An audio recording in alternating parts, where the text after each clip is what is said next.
5 minus 2 gives us 3, and again 5 minus 2 gives us 3. Therefore 3 times 3 gives us 9. However, this answer is not correct because we did not follow one of the most important rules of mathematics, the rule known as order of operations.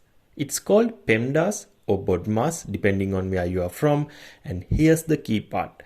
The M for multiplication actually comes before subtraction. This means we have to solve this middle part first. So 2 times 5 gives us 10.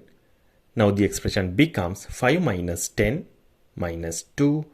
Now only subtraction remains, so we can move from left to right.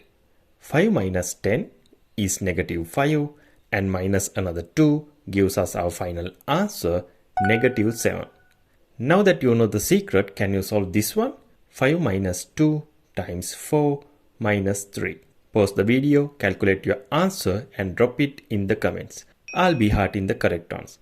I love seeing how you solve this and I reply to as many of you as I can. So let's see who gets the Puzzle Monster badge of honor this time.